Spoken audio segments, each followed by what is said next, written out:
Hi guys, welcome back to Seduce Me. Yeah, same, a lot of last, yeah, basically same, um, dialogue. Maybe I'll skip through it, maybe not, maybe I'll just go through it all over again. We'll see. Lost in thought, Diana, she's not gonna do anything, as far as I know. She'll be back, but she won't kill us. She needs us alive. Whatever. We'll just keep saying no. She can't force us to come back. She can't do anything but annoy us. Eventually, she'll give up. That's the hope, anyway. Hopefully. James walked over to me and gently caressed my cheek, looking at me with a comforting smile. There's no need to worry. I promise she won't hurt you. I nodded, feeling that he was telling the truth, or at least hopeful and comforting thought. James kissed my forehead, however, making me blush and forget what I was thinking about. The sound of collective chuckles and playful snickers whispered through the air, making me blush even more, but the sudden growl that erupted from the man above me made the laughter stop. I didn't see James's face, but I could tell that he was glaring at his brothers with his lips on my head. He and I pulled away from each other just as the sound of Naomi's car appeared. I quickly ate my food and said bye to the boys and left, confident that nothing was going to happen. Never ever say that nothing will happen before the day is over. I avoided talking about the ride back home yesterday, saying the ride was a one-time thing. I'll be riding with you guys from now on, to and from school. The girls seemed very happy. As we entered the school, quickly gathered our things from our locker and headed to class. There were no events, to our surprise. History wasn't exactly fun, but our teacher was great. At least he would have been great if he was in class that day. I wonder what did happen to that teacher. Maybe he just got mesmerized or something and like, oh, you can take the day off and I'll be taking control or whatever. I don't know. We'll see. Or never. That's just my own speculation. Naomi and Susie took their seats around me, Susie in front of me and Naomi beside me, before the class bell rang and the class was greeted by the dean. Students, you'll be having a substitute for class today. Everyone meet Miss Diana. My heart stopped. At the door was the dean, was Diana. Looking over the students and smirking at her eyes landed on me. She strode to the teacher's desk, ignoring or welcoming the whispers from other students before sitting on the wood and crossing her legs. That's not very professional. Thank you, Dean. You can go now. And by professional, I mean your attire. With a wave of Diana's hand, the dean left the classroom, closed the door, and left the area. Diana smiled at us, making my stomach turn. What was she going to do? So, history. History. Such a silly thing, isn't it? I mean, what do we care about the past? We're in the present. I'm gonna skip. Yep, it's the same thing. Same story about the mermaid and the princess and the prince analogy for Diana being the princess, main character being mermaid, and prince being James in this case. Skipping. Not true. Skipping again. Oh, we're gonna get the whole week off. And I gotta go home.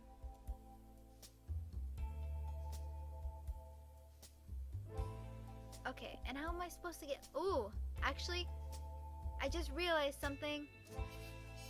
Dang it, I'm gonna have to go back and do that part, because I didn't get to hear what her thoughts were on James.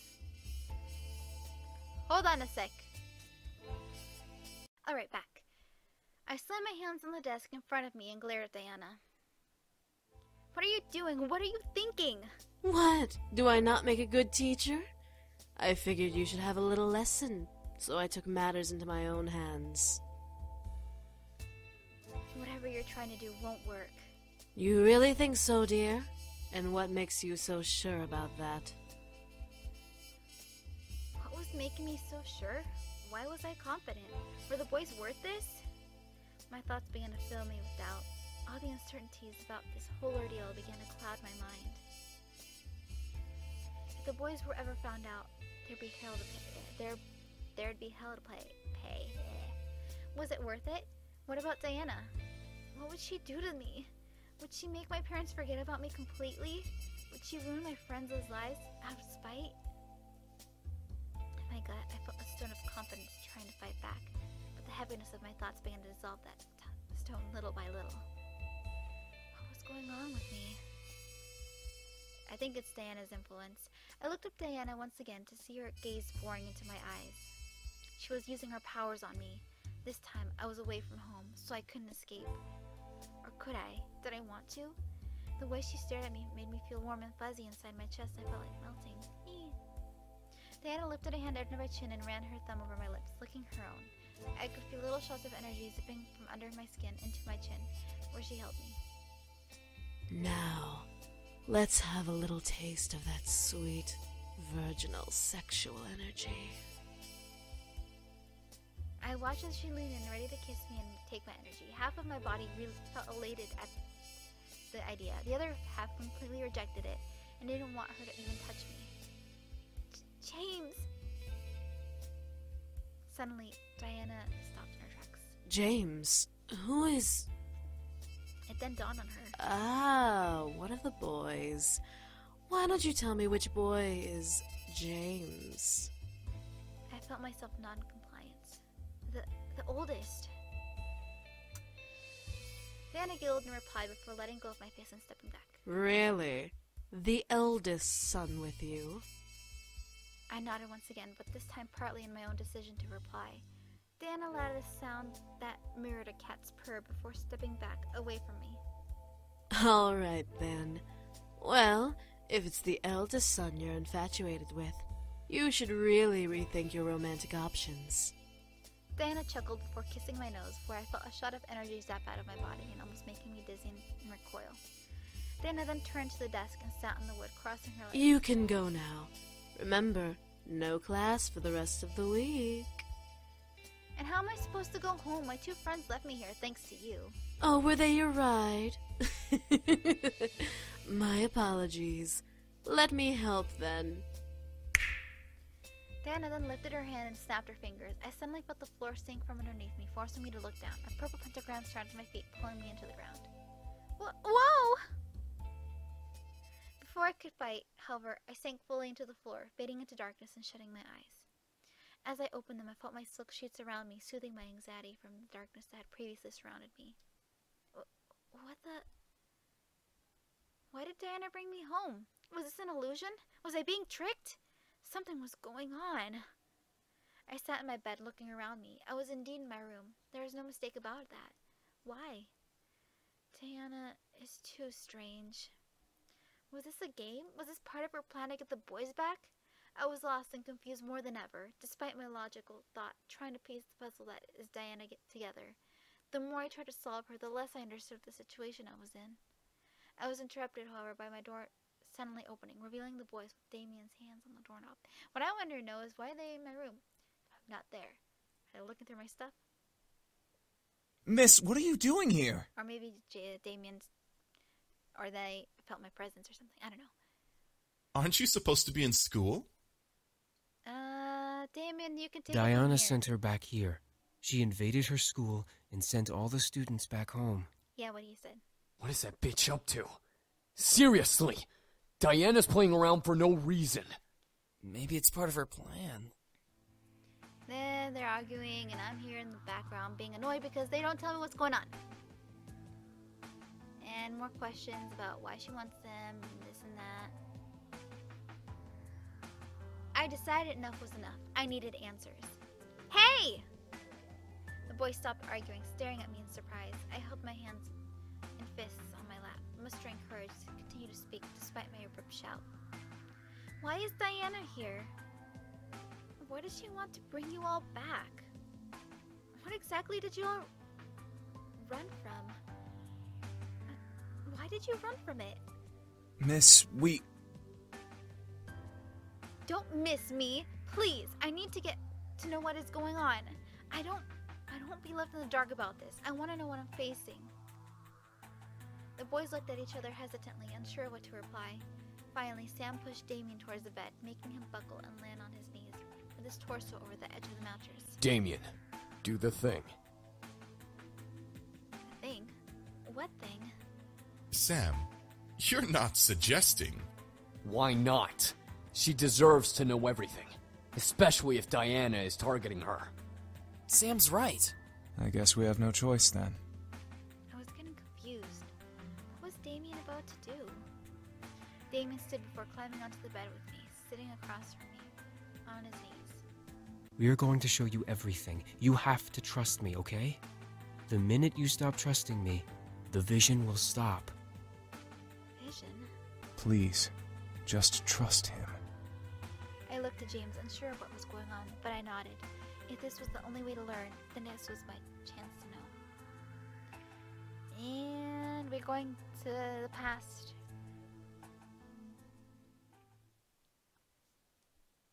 Look, the Demon Lord.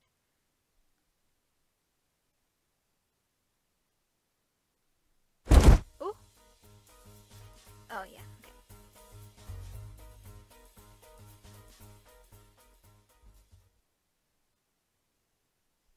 Return to your studies, Ray Stroud. The rest of you out of my sight. Do not disturb your brother again. Aww.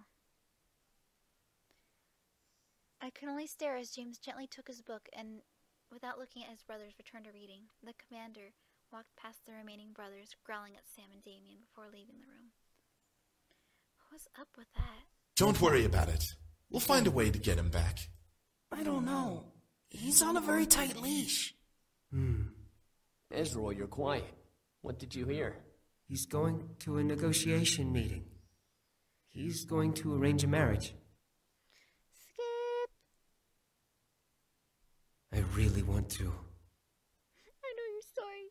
It's so sad. I want to as well. Still, it'll be hard to convince Racero, since he's the one about to be married, and he's the favorite. And Diana's gonna get in my way. We don't know that, Zakeru. Maybe she's set to marry you. Or more like I stole him from her. No way! I don't want to get married. I don't think you'll have a problem with that baby face of yours. Skipping. What is going on here? They want to go to the human world. The human world? Racero, think about it. You won't have to marry that girl and be the heir anymore. You could be with us, and we can make lives for ourselves in the new world. Now you're just talking nonsense. I vote that we do it. Huh? Oh, not you two. Think about it. This may be our chance to finally get away from this political nonsense we're stuck in. We may be nobles, but we're still our own beings. You guys are so sweet. Ristrao is in. What? Azrael! Whoa! So how do we get there? Are you kidding me? You don't even know how we'd get... A simple spell should work, but it would require someone from the human world to help us get there. We can ask him. Grandpa. Oh, he'd definitely help us. Also, Kay. Wasn't that from Pizza More? I played that game. That was kind of fun. She was the one who delivered the oven. Sorry. I just thought of Kay. I'm not so sure about... Reistra, aren't you tired of pleasing Father all of the time? I am, but... If you stay, you'll be married off and become ruler of Father's kingdom. You'll have no time for yourself or with us, and you'll be constantly at war with the other realms for power. You'll most likely turn into the spitting image of Father. What he's saying is, get your head out of your ass and let's go. If you don't say yes, I'll drag your princely ass with us. I don't care what that bastard of a father wants. Come on, Racero. All right, let's do this. What's the plan?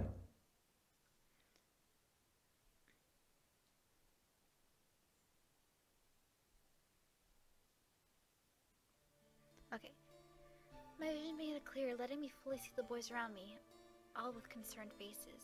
So, you now know exactly who we are. Diana is the girl you were arranged to marry? Not anymore. Once we left, the arrangement was broken.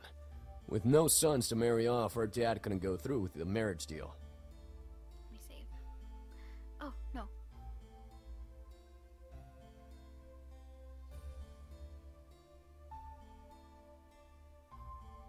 If Diana is here for us, that means she's trying to save her kingdom from being attacked. That's not true. She wants to rule our kingdom. Having one of us will give her the right to our kingdom as much as we'd have right over hers. So she's a gold digger! Well, with a kingdom like ours, what succubus wouldn't want to marry us for it? Yep. Manipulative. Ooh, I'm so dizzy. What the? I took too much. I'm so sorry. Rest now. There's no need to do anything more today. The boy suddenly rushed over and helped me lay back down as my vision was painted in white polka dots. I needed sleep badly. Instantly, I closed my eyes and let darkness consume me. After what seemed hours, I finally woke up, slightly refreshed. My body knew that if I slept any longer, I'd be up all night, which was not part of the plan for the day. I rubbed my eyes and sat up, letting a soft groan escape my lips. In response, something beside my bed shuffled, causing me to look over. I didn't know what I was expecting. Beside me, sitting in a chair beside the bed, was James, rousing himself to see me wake. I smiled at him, seeing his slightly ruffled hair and tired eyes. Oh, you're awake. Good. Ooh, how do you feel? Tired. Fine. James nodded before he gently reached over and ran his hand through my hair, examining my face with a soft sadness. I'm sorry this is all happening to you. I really wish there was something I could do to fix all of this. James, it's not your fault. No, if we never came, then you'd never be targeted by either Malix or Diana. I quickly reached over and put my fingers on his lips, stopping him from going any further. I didn't want to hear anymore. James, it's okay. I wanted to help you out. I offered to let you all stay. Nothing is your fault. I gently moved my hand and cupped James's cheek, staring at him with concern. I didn't want him to hold guilt in his mind after the whole ordeal. Diana was desperate, and she'd hunt anyone for them. Hurt anyone for them. Oh, no, it is hunt. It wasn't his fault. She was desperate enough to hunt them down. However, I was curious. So, James, you're a demon prince? James then twirled a strand of my hair around his finger, staring at it. Yes, I am. I was. Was? I was a demon prince when I lived in the Abyssal Plains. I didn't enjoy a single minute of being the heir. The only moments I truly enjoyed were when I was with my brothers. Thus, I left with them to come here. What was it like while you were there? Well, other than consistent studying and training to be a resilient leader and all-around ruthless lord, it was bland. I never truly knew what freedom was until I was excused from my sessions. He knows how it feels like to be in a situation where your parent tries to decide everything for you. Your whole future out for you. James looked to me with a thoughtful look on his face. I stared back, wondering what was going on through his mind. He then smiled before taking off his glasses and placing them on me. Okay. I was surprised, but instead of seeing him, I saw dark gold and purple magic swirl in front of my eyes through the glass. The vision cleared and I suddenly was back in the demon castle. I looked around, feeling stuck in place, but my eyes instantly landed on a demon version of James. He was sitting on the throne of the main hall, reading over a book with an intense expression. It was kind of cute to see, but he read in silence. You'll wear out your eyes if you read too much. James looked up from his book to see a figure materialize in front of him. It was an older woman with a black cloak and aged horns. I could see she had power, though, and it gave shivers to look at her. Sirona, what are you doing here? Shouldn't you be at the Lord gathering with my father? I should, yes. But I had to stop by and see the Demon Lord's favorite son before I head in. I am honored. However, I must apologize and return to my reading. Of course, of course. Wouldn't want to make the Demon Lord angry now, would you? I could see James's eyes twitch a bit at her comment. However, James simply bowed his head and went back to his book in silence. Sirona shook her head and let out a chuckle. What will you do when you become the Demon Lord? It's such a big responsibility. James looked up once again, confused at the question. Sirona simply smiled and began to walk away. Think about that. James and I watched her walk away, both of us with the same surprise and confused expression. I looked back to James to see if him press his lips together and stare at the floor. Anyone could tell that he was lost, unsure of how to even answer that to himself. It was strange to see him in a form of weakness, jostled at a simple question that was more than it appeared. James closed his eyes and closed the book in his lap. It was then when I noticed the tired circles under his eyes. He had been working himself to the bone and in training and reading. When was the last time he slept? I could feel James in the real world gently slide off the glasses from my face and place them back on his.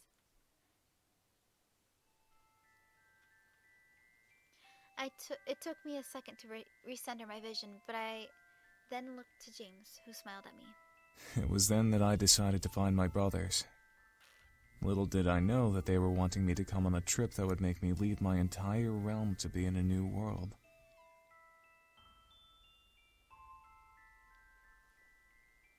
I stared up at him, surprised, before bringing my hand gently back onto his cheek and running a thumb softly under his eye. He looked healthier and a lot less tired than he saw him in the vision. Something about that made me happy. James gently leaned into my hand, closing his eyes and relaxing. He then smiled slightly, trying to joke. So, how does it feel to hold the affections of an ex-demon prince? I stared, feeling my cheeks grow red in surprise and embarrassment. But I smiled and giggled slightly, running my thumb back and forth along his cheek gently. I have to say, I'm flattered to think you ran away from that life. James frowned, making me stop moving my thumb as he stared at me. I can promise you, that was no life to live. But it was your home. A home is where you can be yourself, not tied to your duty. James gently ran his hand against my cheek, gingerly outlining the edge of my eye and ear with his thumb. Home is where all I have to do is care about the ones close to me. James? James smiled and gently leaned in, kissing my forehead. I felt a small shiver run down my spine from his kiss, noting that he sneakily took some energy from me in that little kiss. Oh yeah, that is sneaky. Now, you need to rest. You're not fully recovered. You might as well rest until dinner is ready. James smiled and gently pressed me back down onto the bed, leaning his forehead to mine. Out of playful fun, I lifted my head and gently kissed James, softly laying a hand on his cheek to keep his face close. James stared in surprise before kissing me back, caressing my cheek, slightly melting at the touch of our lips. A soft sigh escaped as if before he slowly pulled away with a smile. He gently licked his lips, making me go red at the face of that simple gesture. He let a satisfied hum before nuzzling my forehead. Rest. And with that, he stood up and left the room, leaving me to rest as per his request. I smiled to myself before relaxing into the mattress. That's all the time we have for today. Thank you for watching, and I hope to see you in the next video. Bye!